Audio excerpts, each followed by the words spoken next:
السلام علیکم دوستو، welcome to my channel horror story Urdu. یہ ان دنوں کی بات ہے جب میں 7 اسٹینڈرڈ میں پڑھتی تھی۔ تب میری کلاس فیلو میری نے ہمیں یہ سنسنی خیز واقعہ سنایا۔ وہ یورپ کی طویل اور سنسان سڑک تھی، بلکہ ہائی وے تھا، جہاں سے رات کو تو کیا دن میں بھی پبلک ٹرانسپورٹ شاذ و نادر ہی گزرا کرتی تھی۔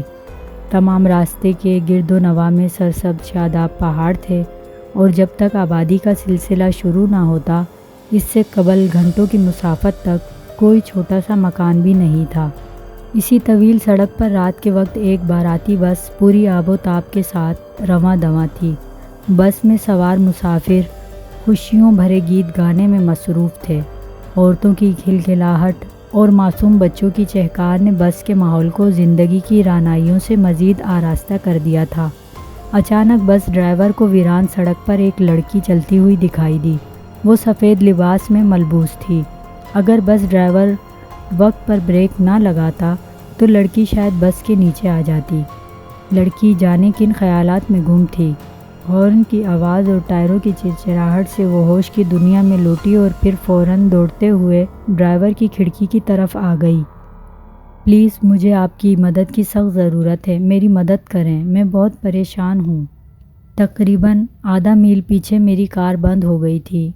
وہیں سے بے یار و مددگار یہاں تک پیدل چلی آئی ہوں۔ مجھے بس تھوڑا سا ہی آگے چھوڑ دیں، پلیز پلیز، لڑکی نے عجلت میں اپنی مختصر آپ بیتی سنائی۔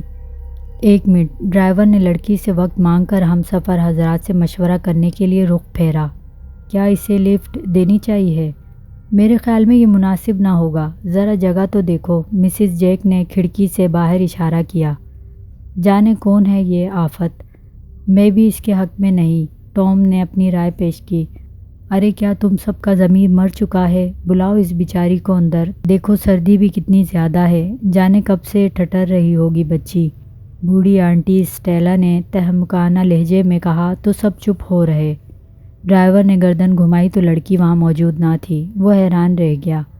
لڑکی یہاں نہیں ہے، اس نے سرعت سے کہا۔ میں یہاں ہوں، دروازہ کھولو، لڑکی بس کے داخلی دروازے کی طرف آ کر بولی۔ ٹام نے دروازہ کھولا تو سرد ہوا کا ایک تند و تیز جھونکا بس میں اندر داخل ہو کر سب ہی کو ٹھٹرا گیا۔ ساتھ ہی لڑکی بھی عجلت میں اندر آ گئی اور ٹام نے دروازہ پھر لاک کر دیا۔ بس ایک بار پھر منزل کی جانب چل پڑی۔ لڑکی سب سے پچھلی سیٹ پر بیٹھی اپنے بال اور لباس درست کرنے لگی۔ کسی نے بھی لڑکی سے ہیلو ہائے نہیں کی تھی، کسی ایک نے بھی مڑ کر لڑکی کی طرف نہیں دیکھا۔ سب گانے باجے بھول کر اسی کے موضوع پر کھسر پھسر کر رہے تھے۔ لڑکی بھی سب سے بے نیاز کاندھوں تک شال اوڑھے خاموشی سے منزل کا انتظار کرتی رہی۔ تمہارا نام کیا ہے پیاری لڑکی؟ آخر کار آنٹی اسٹیلا نے گفتگو کا آغاز کیا۔ جی، میرا نام ماریا ہے، لڑکی نے ہچکچاتے ہوئے اپنا نام بتایا۔ بہت پیارا نام ہے۔ جی شکریہ۔ کیا بات ہے ماریا، تم کھل کر بات کیوں نہیں کر رہی؟ آنٹی اسٹیلا کو اس کا تکلفانہ انداز پسند نہیں آیا۔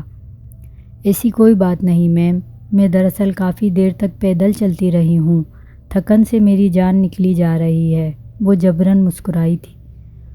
اچھا تو تم ایسا کرو، اس لمبی سیٹ پر آرام سے لیٹ جاؤ، اگر نیند آئے تو سو جانا، میں تمہیں جگا دوں گی، آنٹی اسٹیلا نے شفقت بھرے لہجے میں کہا تو مجبوراً اسے لیٹنا پڑا اور کچھ ہی دیر میں اس کی آنکھ بھی لگ گئی۔ جانے کتنی دیر گزری ہوگی وہ سوتی رہی، کسی نے نہیں جگایا۔ پھر نصف گھنٹے کی مسافت کے بعد یکایک ماریا کی آنکھ کھل گئی۔ وہ اٹھ کر بیٹھ گئی۔ کچھ پوچھنے کی غرض سے اس نے آنٹی اسٹیلا کی طرف رخ کیا تو وہ دفعتاً چونک گئی۔ وہ اپنی سیٹ پر موجود نہیں تھی۔ اس نے ایک طائرانہ نظر پوری بس میں دوڑائی۔ ہر مسافر اپنی نشست پر موجود تھا، مگر آنٹی اسٹیلا جانے کہاں غائب ہو گئی تھی۔ چند لمحوں کی صحیح، مگر ماریا کی ایک وہی تو شناسہ تھی۔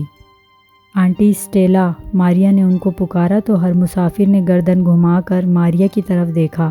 اچانک ایک دل خراش چیخ ماریا کے حلق سے نکلی۔ منظر ہی رگوں میں لہو کو منجمد کر دینے والا تھا۔ ہر مسافر کی آنکھوں سے سیاہ پتلیاں غائب تھیں، آنکھیں مکمل طور پر سفید تھیں۔ وہ سب حیرت سے ماریا کا چہرہ تک رہے تھے۔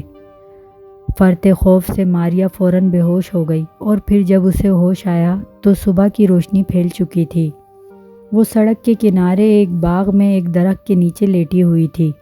اس کے تن پر نہایت ملائم اور گرم کمبل موجود تھا، جس نے اسے سردی سے بچائے رکھا تھا۔ وہ سرد سے اٹھی اور نگاہوں سے گرد و پیش کا جائزہ لینے لگی۔ وہاں کوئی بس نہیں تھی۔ اسے محسوس ہوا کہ اس کے دائیں ہاتھ میں کوئی چیز تھی۔ اس نے فوراً ہاتھ اونچا کیا تو دیکھا کہ اس کی مٹھی میں ایک طے شدہ کاغذ بند تھا۔ متحیر نظروں سے ماریا نے اس کاغذ کو دیکھا، پھر عجلت میں اسے کھول کر اس میں درج عبارت پڑھنے لگی۔ پیاری ماریا، تمہارے اس طرح ڈر کر بے ہوش ہو جانے کا مجھے بہت افسوس ہے۔ ہمارا ایسا کوئی مقصد نہیں تھا۔ وہ پہر ہی ایسا تھا کہ اس وقت ہمارا اصل روپ میں آنا لازم تھا۔ ہماری منزل قریب تھی اور ہم سب اپنی اصل حالت کی طرف لوٹ رہے تھے، تبھی تم جاگ گئیں۔ مانا کہ ہم تمہاری طرح انسان نہیں، مگر ہم شیطان بھی نہیں۔ ظاہر ہے کہ ہم تمہیں اپنے ساتھ تو نہیں لے کر جا سکتے تھے، اس لیے منزل تک پہنچنے سے قبل ہی تمہیں کسی محفوظ مقام پر چھوڑ دیا۔ جب تم جاگو تو اپنی نیک تمناؤں میں ایک اور دعا شامل کر لینا کہ میری بیٹی کی ازدواجی زندگی کامیاب گزرے، جس کی ہم شادی کرنے جا رہے ہیں۔ فقط تمہاری ماں جیسی، آنٹی اسٹیلا۔